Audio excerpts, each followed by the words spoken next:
توحید در اصطلاح چی میگن؟ توحید در اصطلاح قرآن کریم و سنت رسول الله صلی الله علیه و سلم.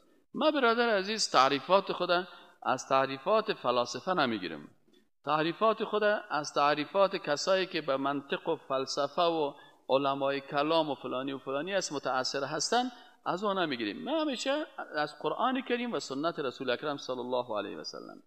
پس تعریفی که آنچه که توحیدی که در قرآن است و چی است در اصطلاح؟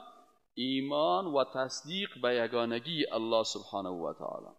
اول قلبا مطمئن باشی، ایمان داشته باشی به یگانگی الله سبحانه و تعالی و این تصدیق بکنی که الله ذات یگانه هست در ذاتش، در افعالش، در صفاتش، در عبادتش.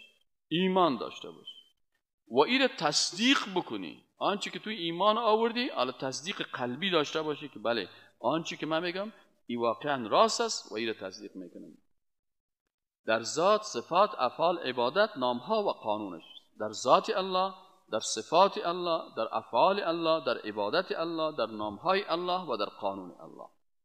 باید در اینجا تو موحد باشی. آیات کل ذی مستنبط از آیات قرآن و احادیث رسول اکرم صلی الله علیه و سلم است و یکی از اینا ما به خاطر ازی که من کتاب خدا که نوشته میکنم برای زندگی خود نوشته نمیکنم.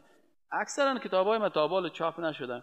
بعضی کسا گفتن چطور است یا چه هم گفتم برادر ما که کتاب نوشته میکنیم ایره به خاطر بعد از مرگ خود نوشته میکنیم که باقیات صالحات ما باشه.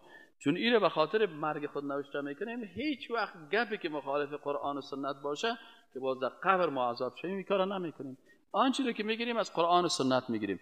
کس قبول کرد خوشش آمد اهلا و سهلا، کس قبول نکرد خودش میفهمه و مطالعهش میفهمه یا هر چیزش.